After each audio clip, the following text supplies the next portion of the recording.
Thanks, Thank you, Irene. Irene. Gentlemen, how are you? Good, how are you? Oh, great. Good. We can't fake this. We just got done with our interview with Two Girls, One Blunt. We're riding high or weird or whatever you want to talk about. I don't know when that's going to be. That's going to be released after this show. This show is Wednesday, the 4th. Yes. Yeah. Wow. Well done. That will be next week. So stay tuned for that. Two Girls, One Blunt. It's a doozy. We even found Bill's boundary. So that's That was the weird part. That was when he got grossed out by that. I was like, wow. When he asked if we could just start talking sports, I was like, okay, we've reached another level. I was just trying to move it along. No, you were weirded out. You were a little weirded out by that. Sure thing, Bill. Other than that, nothing new on the horizon, Ray? Nope. No cigarettes and milk? Still in the podcast studio? It was almost today. Yes, I took a lap around the lake, but yeah, I'm here. Very good. So disappointing. And Bill showed up late, which gave us about a minute and a half of hope. We thought you were dead, Bill. God damn it, Ray. What did we just talk about? Comedic timing, letting the low-hanging fruit lay. I couldn't. Just like the karate fucking joke. I'm sorry. I had to. Yeah. Hey, pants. Anyway, yeah, you're going to have to check out that podcast next week. Let's talk sports, Bill. Welcome to the Simple Minds Sports Show, Wednesday edition, August 4th. If you're watching on YouTube, please subscribe, rate, review, leave a comment, probably a negative one. That's fine. We'll reply. If you're listening on the podcast, do the same. Give us a review, give us a rating, and tell your friends. Welcome to the Simple Minds Sports Show.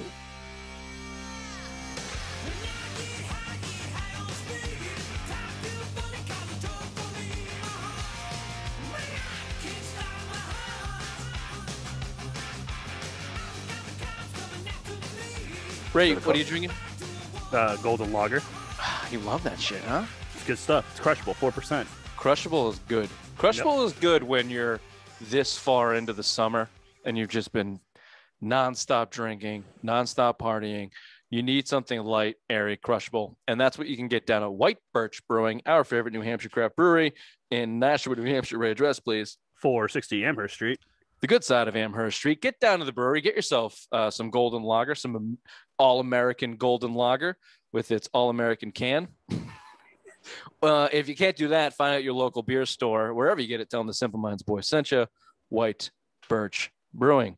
We got to start.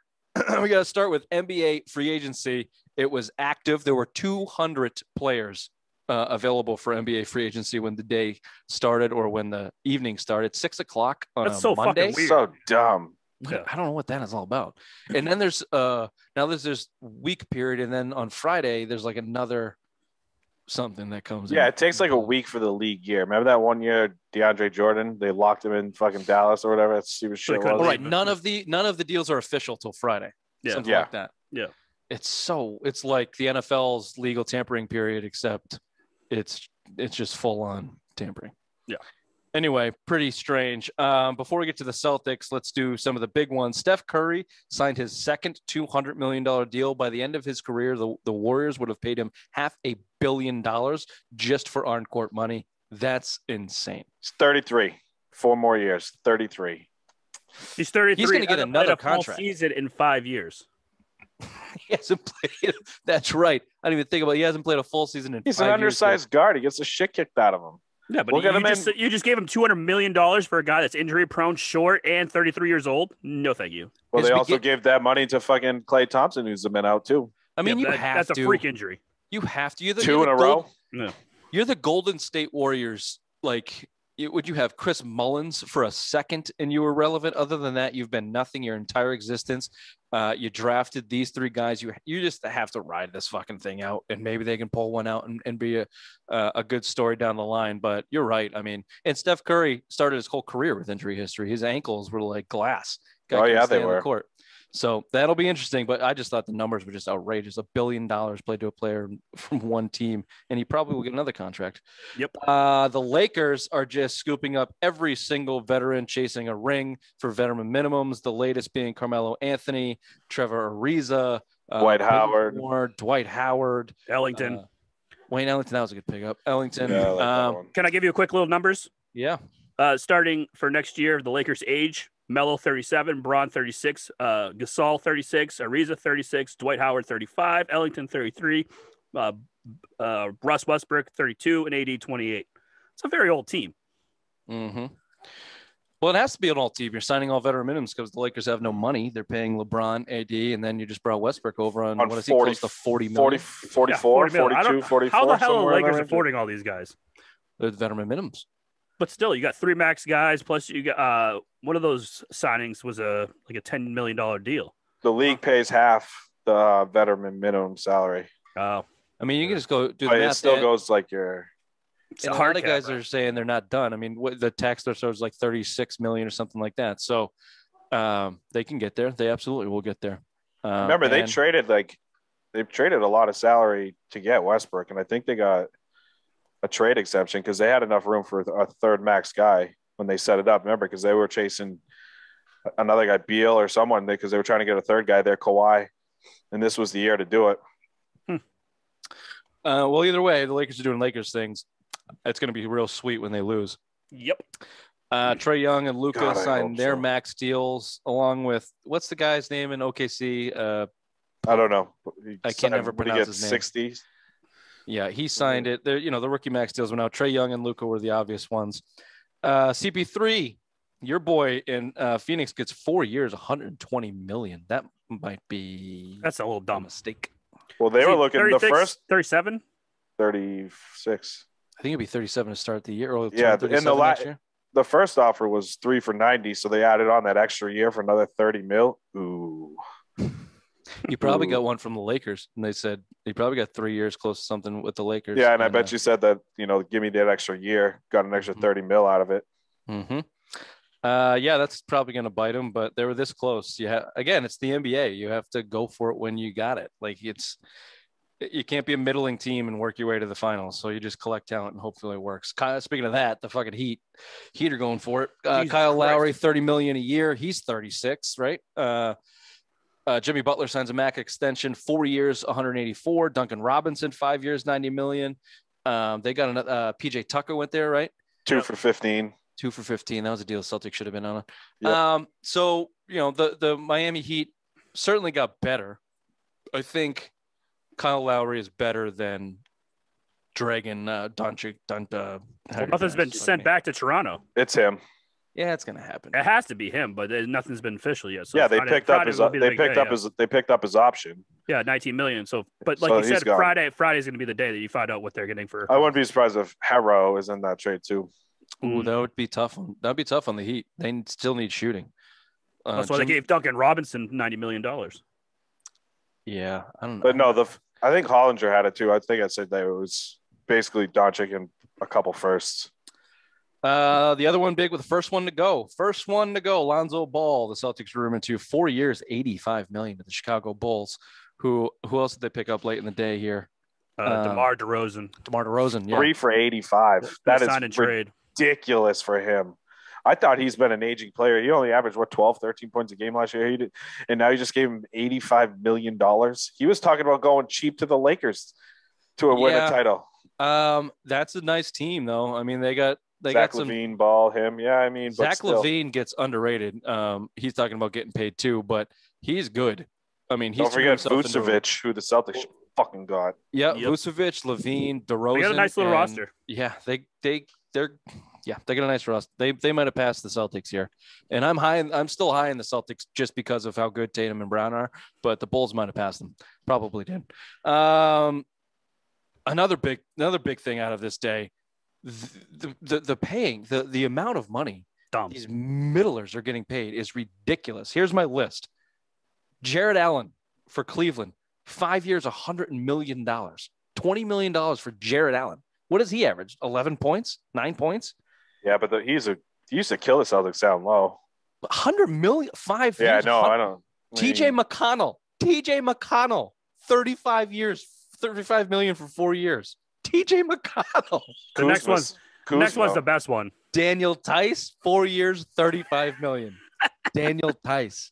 Nerlens Noel, 3 years, $32 million. Nerlens Noel is getting paid over $10 million a year. From the Knicks, Gary too. Trent Jr. was a throw-in for that Aaron Gordon trade in Denver. They just fucking gave him away from free. Did Toronto sign him? Yep. 3 years, $54 million. Derrick Rose, the corpse of Derrick Rose. I get he had a good year, but the idea of Derrick Rose being good is he's off your bench and old and cost you nothing. 3 years, $43 million for the Knicks. Evan Fournier, 4 years, $78 million for the Knicks. With the Knicks, anybody talking high about the Knicks? This is dumb. The Knicks are the Miami Dolphins of the NBA. Anybody who ever thinks the Knicks are going to do something and make another run because they had a good year, you're fucking lunatic. You're a lunatic. James Dolan is still there, and they make dumb deals like this. And then Kelly Olynyk, 3 years, $37 million. The cap's 112. Where did he go? Detroit? Detroit, yeah. Oh. What a fucking place to die, Kelly Olynyk. 112 million is the cap. What are these teams like? What are they? Why are they paying these people this money? I'm so thrilled that Brad Stevens didn't make any of these deals. Okay, good segue, Ray. So let's get into this. Then we'll talk. Then we'll be, all Celtics here for the remainder of the segment. Celtics signed nobody. Still have yet to sign a free agent. Obviously, they made their trades before free agency to bring in some fresh faces. But there were a couple that I thought they missed out on. And just to give you an idea of where they stand, the practical cap space after everything clears for the Celtics is about 24 million. So keep that in mind as they move forward here. But Otto Porter Jr., none of these names are really going to wow you, but he signed a 1-year deal to Golden State. PJ Tucker signed a 2-year, $15 million player option. Jeff Green, $10 million, 2-year player option to the Nuggets. Patty Mills, I thought, was a big one too. He didn't sign for a lot of money either. That's the other one, yeah. Yeah, Patty Mills went to the Nets. Yep. He was rumored hard to the Celtics. A couple of these guys rumored to the Celtics. I don't know. Dan Whittley signed too, didn't he? Didn't he get big money too? No, he hasn't signed yet. He's linked to Charlotte, Washington. Washington, he's linked to the Wizards for some decent money. I know it was one of them shitty teams. These guys that got 1-year deals for mid-level money. The Celtics have the money to spend, and they should be looking to do these 1-year deals because we know that they're looking in the future. And just as looking forward, remaining free agents, Kawhi Leonard still hasn't signed. We don't even know if he's going to play next year with that ACL. John Collins is holding out in Atlanta. Andre Drummond I had on here, but he signed with Philly. Yeah. Dennis Schroeder is looking for $20 million. We thought that was crazy, but based on what everyone else is getting, he's getting it. But he turned down $100 million from the Lakers, I think, too. Well, it was like a 5-year, $100 million or something. Yeah, until Westbrook came through. Yeah, until Westbrook came through. Larry Markkanen still out there. Kelly Oubre. Here's some Celtics people they're linked to, or some guys that I think might fit. Reggie Jackson they're linked to as a point guard. Danny Green is still out there. Avery Bradley they're linked to. Paul Millsap, who they've been linked to, it feels like every year. I love Paul Millsap. I can't see him leaving. Where, Denver? Is that where he is now?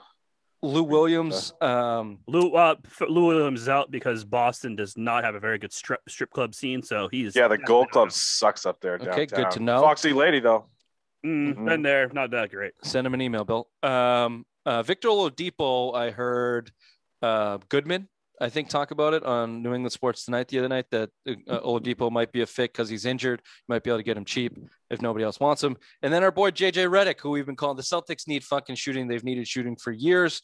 JJ's still out there, and he's older than you think. But I don't know. Ray, what do you feel about the approach here with the Celtics? Do you think that they're doing the right thing? And do you think, more importantly, the Jays feel that the Celtics are doing the right thing? And by right thing, I mean saving their bullets for next year, like we talked about on the last show, amassing expiring contracts, making sure they're financially flexible next season. Well, if you go into our website, Simple Mind Sports Show, I wrote a nice little blog that says basically Green Teamers should be worried because Brad Stevens has gone to the roulette wheel, put all his chips on red and praying that he gets Bradley Beal this year or next year. And I think it's a doomsday because Bradley Beal now holds all the chips. So I think what Brad Stevens is doing is a little crazy, but I think he's doing right by Jason Tatum because that's what Jason Tatum wants. So he's trying to make right by a superstar. Well, yeah, he's trying to open it up for a max guy for next year. And I mean, it's a smart move. You weren't going anywhere. You're a middling team. You're a middling team now. You're a 7-8 seed in the East based on all the moves that happened today. So it's like, I don't get it. Why spend the money now? We'll just try to build for the future. You have 2 young superstars or budding superstars. and you're bringing in some veteran leadership in Richardson, and then you can still possibly move Dunn and Smart. I really think Smart's the guy that's going to go. You're going to see the team building trades. I think that's where we're going to go here. Again, if you kind of cut a little bit more salary, you kind of can fit the whole mid-level in there. You dump Tristan, you got to dump a few more because right now you only have the taxpayer. I think it's like 4.6 or 4.9 million a year, somewhere in there. So it's fine. I'd rather them just be a middling team until you could try to get a star, or at least have the cap space to get one or compete for one. I mean, that's their final move, and that's the move they should be making, and just get some guys there for this year and just build the roster and see what you got and just see what the Jays can do now. They got no one really in their way. Yeah. Unless they move smart, I've come to the conclusion that they are clearing their decks specifically for Bradley Beal, specifically because Jason Tatum and Bradley Beal have said, this is what we want to do. Yep. Now, Bradley Beal might back out on that. He's been real wishy-washy with all of that. Let's be positive here for once. Let's take that as a good sign. Let's say Bradley Beal has loyalty to the team that drafted him, that he wants to make it work, that he has an attribute that you might want on your team, especially a team like the Celtics that lack those kind of attributes. But at the end of the day, is just so Ray yell, is Bradley Beal going to stick around on a Washington Wizards dregs of the league while wasting? I mean, you came a day away from being the leading scorer in the NBA. You're a top talent. You're in your prime. You're about to get paid. Are you going to stick around? I mean, it's one thing for Giannis to do it on the cups of a championship. Bradley Beal's not going to stay in Washington. Who's fucking kidding themselves? Question for you. If he stays and doesn't sign and trade, does he get a Supermax deal from Washington? Yeah, it has to be a sign and trade. But would it be a Supermax deal that he could get because he's been in Washington for so many years and that's his max deal? Is this why he's waiting for next year? Is this why he's going to wait for next year because he wants to get paid? You just get that extra year, but you can. You get to another tier because you've been loyal to that team or whatever, and if you're with a team for 5 years, you get a Supermax deal, so you can get to that $200 million. Yeah, but you can get that, and it just has to be in a sign and trade. So that's what I'm saying. That's what I'm saying. So I think he's holding out. Rich is basically saying, "Oh no, he's wishy-washy. Maybe he stays and he wants to make it right in Washington." I think he's saying just so next year he can go, "Hey, pay me my Supermax deal, sign and trade me to where I want to go." But he could sign that now and do the same thing. It's not like the extension. He could sign the extension now and be like sign and trade. Because if you think about his money, you're bringing on more money. Boom, you got the extension coming right back. I get it. Maybe waiting next year, the money's going to be more money, but that you can have it both ways. You have probably more power this year because you're signing that extension with the team. You know what I mean? To answer your question, Ray, we don't know the exact cap ramifications of that. If he stays an extra year, will he get more money next year signing? Or I think that he's due for the extension now. I think he's due for a Supermax extension now. And this is the last year of his deal. So that would make sense. Generally, these guys. Can I interrupt you real quick, though? But also, at the same token, where's he going to go? I mean, if Boston can't afford the Supermax deal, Lakers signed everyone, Clippers are in cap jail, Nets already signed all their guys. Golden State has been rumored to be, and they somehow. But his owner the stuff the Warriors want to send over. Don't expect a player. Hold on. Let me stop this right now. If you think that Boston is the only location for Bradley Beal if he decides to leave Washington, you're nuts. Well, there's no leverage. There's no leverage for him. That's what I'm trying to say. For who? Bradley Beal. There is if he doesn't sign an extension. True. He just won't sign anywhere. All the leverage is on Bradley. This is the NBA. Bradley Beal has all the cards. He decides exactly what he wants to do. That's why I'll disagree with your roulette card here. If you're the Celtics, Brad Stevens is not calling the shots. Okay. Jason Tatum is now calling the shots. Ray, you've said this for a year. You're getting what you want. Brad Stevens is on the phone with Jason Tatum at 3:00 in the morning, Boston time, to talk to Jason in Tokyo to say, hey, what do you think?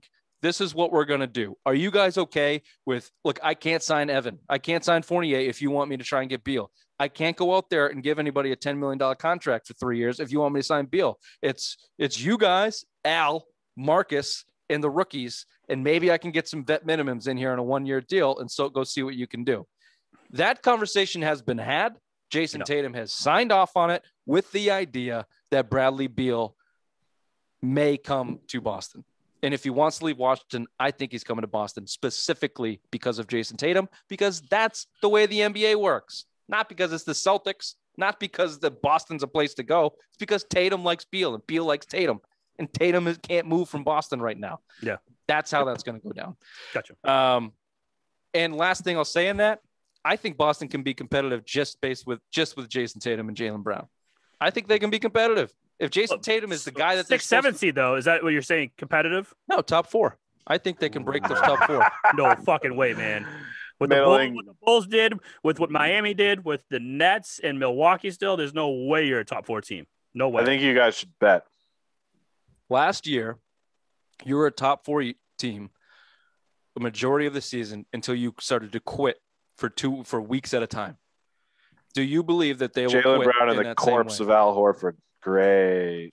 Yeah, I don't think they got it this year, man. The talent, it's old. Al Horford's old. It won't work out like we thought. The role players they have aren't the greatest. This is like a 7th, 8th seed right now. Oh, I disagree. I think they're going to compete, and I think Jason Tatum the equivalent of Ray's mom's vagina. I think Jason Tatum's going to excel into be one of a true top 5, top 7 player in the league, and that's all you need to be competitive in the NBA. No more beeping up Bill because he needs the ramifications for all these fucking jokes. Okay, fair enough. Speaking of ramifications, back to basics is our strongly worded emails. Is our CBD provider of choice. Dr. Tom had I don't know if you checked our Instagram or our social media feeds, but Dr. Tom had a riveting quote on one of these posts. It was like the Any Given Sunday inches quote there in the Any Given Sunday movie that Al Pacino gave. I don't know how it goes, but it got my heart beating, and I needed to do some CBD to calm down. Of course, I did Back to Basics CBD. You should try going to www.backtobasicsllc.com. That's BAK, the number 2, LLC, basicsllc.com. With every order you make, you get a free sample. This is happening again. Bill's too high. I don't know if anything's clicking. He's his head's literally falling down as I'm speaking. Yeah, Bill, you dumbass. I'm listening. Do you want to go to bed? You want to go Betty Bye? Me and Ray can finish this up. No, I'm good. Let's go. God, he's even muffled now with this fucking mic and his old gray beard chin. Those 2 idiots took a lot out of me. Good God, Bill. Good day for Cam. Good day for Cam. Let me present something to the panel here, to the crowd. Allow us to have a positive Cam Newton segment. Team Cam. Yeah. Oh, you're fucking Team Kyrie and Cam. You cunt. Sorry. Hold on. Wait. Bitch. Hold on. I take it back. I forgot I was Team Kyrie, not Team Cam. I take it back. Sorry. Yeah, you took that back immediately last show too. Cam Newton was 11 for 17 today, 5 of 7 on the 11-11s. Quote was dropping dimes. I don't know if Reese said that or Giardi said that. And on Phil Perry. Phil Perry said that. Perry. Okay. Yeah. Well, they're all the same white nerds. Mac Jones on the other side of things was 9 of 14, 1 for 6 and 11s with 1 pick. Should have been 2 picks. A little bit of regression there. On Saturday, we heard Bill Belichick come out and say Cam Newton is the starter. Looks like that's the case. And let me just say this, and I'll throw it to you, Bill. If Cam Newton wants to go 5 for 7 on 11-11s all year long with a touchdown, good. Let's go. Walk me to the playoffs, Cam Newton. Nice day. I'm not even going to do a but. I'm just saying, nice day, Cam. First day of practice. I mean, it's good to see. He's had some pretty up and down camp. You know, it's been Mac one day, Cam the next, Mac one day, Cam the next, as far as, you know, who's outperformed who. But you saw Mac Jones, he ain't ready. You saw our first day of padded practices. He's looked like a fucking nothing. 1 for 6 with an interception, dropped a dropped second interception. So, I mean, you can everybody can look good in shells and shorts when they're starting to fucking hit. You know, that's what you're seeing. I mean, you're seeing. I think you're still getting that redshirt year. So yeah, 5 for 7 touchdown every couple drives out of Cam is what's. I'm fine with that. That's what you're going to need. I don't expect it, honestly, but you kind of built your offense to really do that. You have a pretty solid running game, and now you have 2 pretty dynamite tight ends and a deep threat. But let's not forget, Jacoby Myers looks like the best wide receiver in camp right now, which is that's a nice little great. That's well, it depends on how you look at it. Ray, what does a good Cam Newton look like for the Patriots?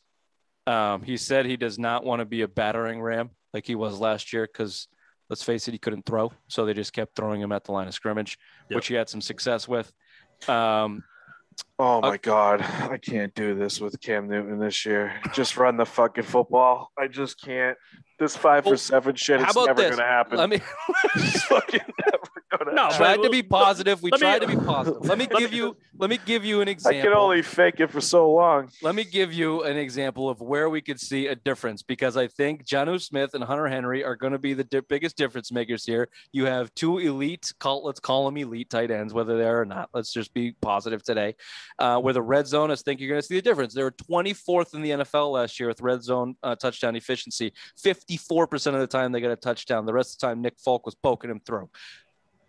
Do we think, let's say yes, Ray, that Cam Newton and the tight ends can improve that and not be as predictable when they get down there? Okay.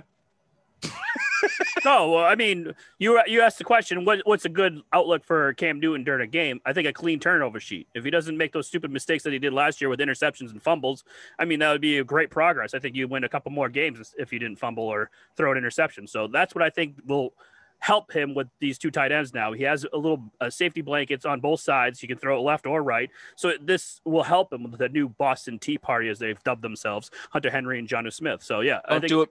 Cam Newton sucks. God damn it, Bill.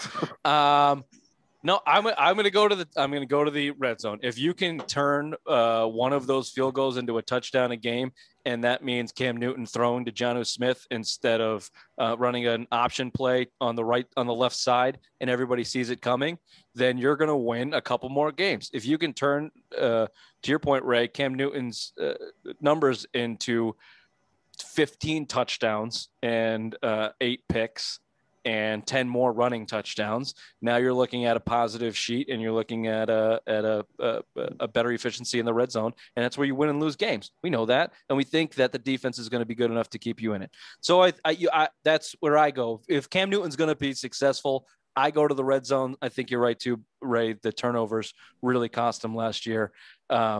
But not being able to punch it in from the 2-yard line. How many fucking times did we see that last year? They weren't. I don't know, 5 times a game. Damn it, Bill. You're so negative. Negative Nancy over there. Fine. Get off the quarterback position, you negative cunt. Go to the rest of the camp here. So wide receivers have been iffy. Jacoby Myers has looked good. I don't know if that's a bad thing. I like the kid. I think he's a valuable option. He's a good Patriot wide receiver. He's not going to blow doors off, but he should be able to get open and catch the ball. The only reason why I didn't like that is because of all the money you dumped in wide receiver core and the free agent. Go ahead. Yeah, but he's going to be your slot guy, and he's had good success with Cam. So, I mean, it's good to see. Aguilar and Bourne are still kind of learning the offense. Aguilar had a nice touchdown pass from Cam, I guess, today. So, I mean, you hope to see that. Cam's got if it was healthy, he used to have a fairly strong arm, but I think I have a stronger arm than Cam Newton right now. So left or right? I don't know. I haven't tried with my left, but definitely with my right. Well, you jerk off with your left, so that's why I thought the left would be a little stronger. Mm-hmm. We know the deal with Cam's about pussy with that one too. God damn it.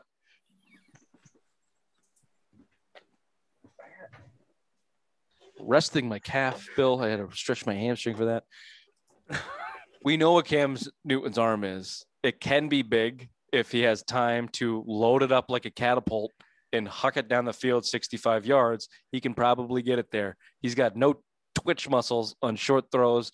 He's not a good passer, but this is not a bash Cam day. The wide receivers have been okay. Specifically, Bill Belichick has been pepping up our boy N'Keal Harry after requesting a trade. Bill said, we've talked. He's working hard. And then the report out of today was Bill took him aside, gave him some one-on-one coaching because the kid still blows. You want some negativity from Pat's camp? N'Keal Harry still blows. He's still getting one-on-one coaching on how to catch the ball. It was about his catching mechanics. Then he went and practiced with Troy Brown and caught one on a high point, which seems like it's the only ball that he actually can catch. N'Keal Harry, is he making the team? Ray, is N'Keal Harry making the team? Yeah, I think he does. Just because of Bill not wanting to trade him, he's just going to bench him every fucking game. He's not going to see the field, but he's going to make the team. Well, I think it depends on what Trey Nixon, how good he's going to be. There's, you have your Myers, Aguilar, Bourne, Gunnar Olszewski's on the team as a wide receiver. He's not going anywhere. Don't sleep on my boy Isaiah Zuba, who's been burning burning boys down the side. He's looking good with Mac Jones, though, right? He's been the one that's been catching all the Mac Jones balls. So yeah, Mac Jones sucks against the one, so who gives a shit? Oh, No, I'm just saying. I don't think he's. I don't know, but yeah, I mean, where's he gonna go? You're probably keeping 4 tight ends. Special teams. He doesn't play special teams. Gunnar He O'Shea will now. I don't know. He'll be out there blocking. He's not going to fucking return anything. He's going to be out there blocking. I don't see it. Bye-bye.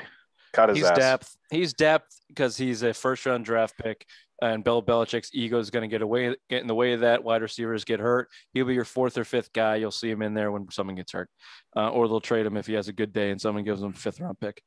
The defense, Juwan Bentley, who I sneaky think is going to have an okay year because he's going to be put in position to make some plays, unlike last year where he was completely out of position, trying to do way too much for the lack of skill that he has. He's had a couple interceptions. He's popped the last few days. A couple rookies, Ronnie Perkins. I think this kid's going to be a stud. They've been talking about how fast he looks. And then Barrymore. Big weed guy. And then Barrymore, the quote was explosive off the back. Looked like he got an injury and had to do a lap, but those are rookies. So a couple notes out of Patriots camp there. I think the defense is going under noticed because of the quarterback competition. I think that's what they like. Yep. That's what they like. Real quick on the Red Sox Tuesday night. Do we got an update on the score there? Garrett Richards trying 2-2. Bottom of the 5th. Bottom of the 5th. Second baseball, Bill. Hunter Renfroe went deep. Bottom of the 5th. How many outs? Now 1. 1 out. Garrett Richards still in there? Yes. Yeah, he's up to 67 pitches. Implode time. Let's see. Talk to me by the end of the inning and the end of the show where Garrett Richards stands. He just walked Derek Hill. There you go. Of course, playing the Detroit Tigers. Coming off a sweep by the Rays, losing first place. The trade deadline controversy. Let's hope the Red Sox can bounce back. I'd hate to see him go in the shitter, man. I'd hate to see that. It's coming. We all predicted it. This is what I've been saying since day one, baby. Yeah, but you were blaming it on the team, which technically I guess you were right. But if fucking management or ownership open their checkbooks a little bit, don't you think if Anthony Rizzo stepped on that team, I guarantee you take at least 1 out of Tampa, and we're not sitting in this position where he's looked good. Fuck yeah, he's looked real good. The whole team was dejected. They're up 9-0 right now, too. Cora's showing the team fucking Kyle Schwarber hype videos to get him psyched up for 3 weeks from now when Kyle Schwarber's out there striking out 2 or 3 times but hitting a home run. And then going back on the IL. And it's so goddamn frustrating. Yep. It's so frustrating. If you're a Red Sox fan, you should be pissed that they are under the luxury tax. What a disgrace. What an absolute disgrace. But we've been over that. We will not. Let's see how they do in Detroit. See if they can bounce back. They should. Detroit sucks. Let's touch in on the Olympics. Only happens every 4 years. So we should do this, or 2 years, I guess. Kevin Durant. We give him a lot of shit. This is the positive vibes only show. We give a lot of people shit. The people that we give shit, they have come out and performed. And KD is one of them. We didn't think that he could lead this Olympic team because he's never led any team to anything. He's doing that right now. They beat Spain, which a lot of people didn't think that they give him trouble. They kind of smoked him after a little slow start. He became U.S. leading scorer, passing Carmelo Anthony, which is really just a tragedy because what else does he have to live? Lakers. On? That's his biggest accomplishment in life is winning a gold medal at the Olympics. 3. Yeah. And the leading scorer in U.S. No more. No more. No Kevin more. Durant took that from him. That's sad. I'm sorry, Carmelo. We'll still root for you. No, we won't. They got Australia in the semis. Australia looks good. Real good. Expectations, Bill. I'm guessing you think USA is going to lose. No, I'm picking them to win. Okay. Then I'm going loose. Yes. Okay. I'm going to go win because Ray's usually wrong. Yep. Gymnastics. I'm going to talk about gymnastics because I know Simone Biles was there. She won the bronze. Okay. She came back for the balance beam. Oh, thank God. The weight off her shoulders has been lifted. It's so fucking amazing what she did. The courage we see her just coming back after so much adversity and mental anguish to win a fucking bronze. Never mind. It's just so annoying. I'm done with her. I'm done. I'm done hearing about this shit. I'm done with it.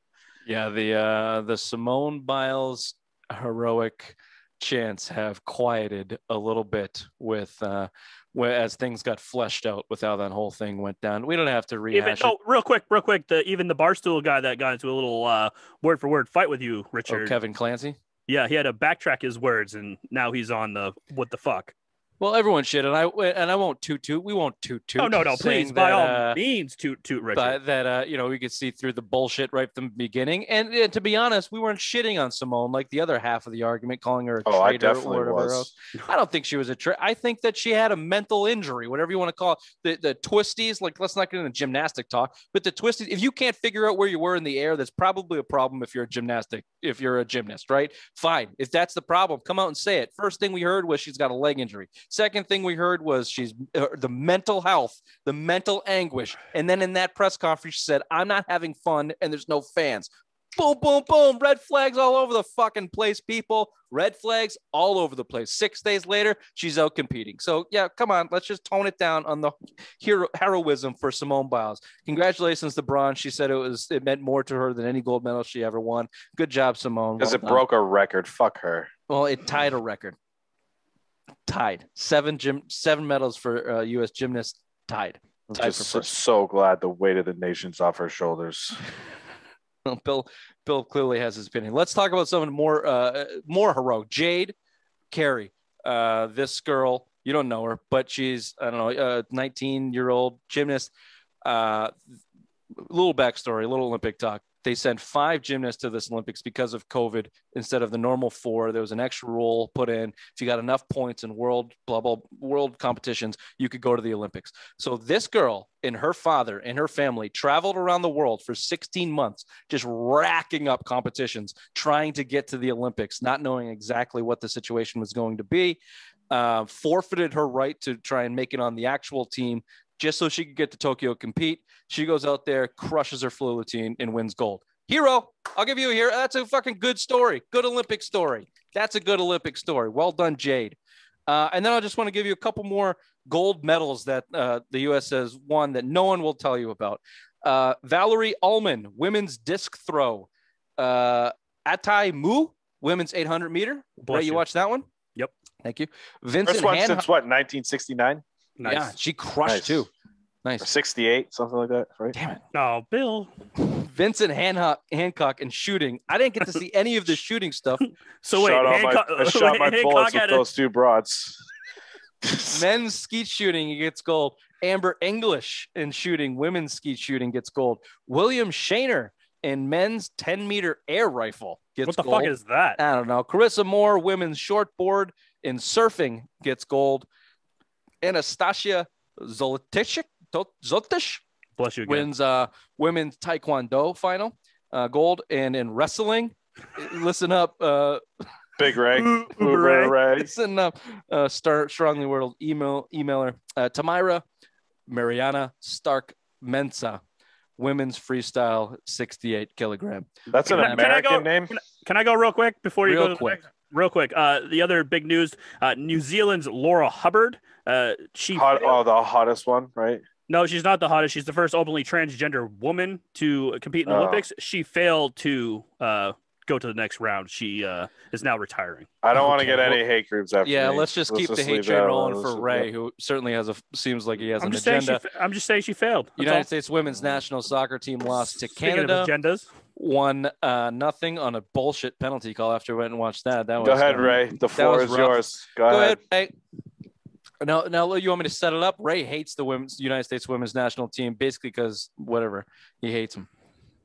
So you were happy to see this?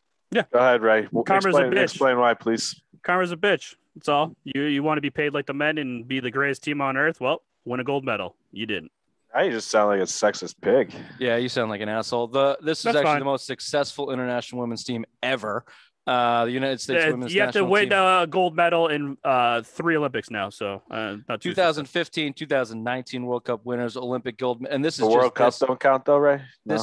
This is just this iteration. 2008, 2012, 8 gold cups as well for the team. Ray's an idiot. It is hard to see. It sucks. If you're not rooting for the United States, what the fuck are you rooting for? Canada? Who gives a shit?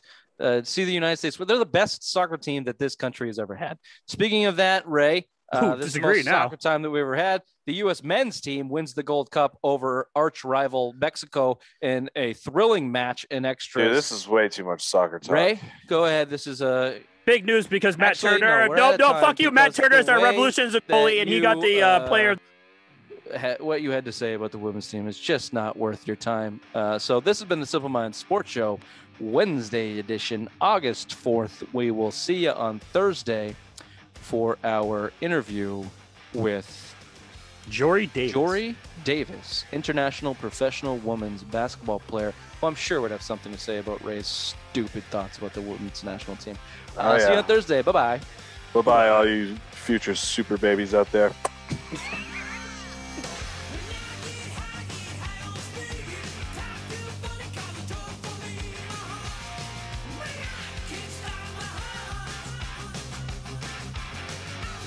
Oh, I forgot about that. Super Babies is real.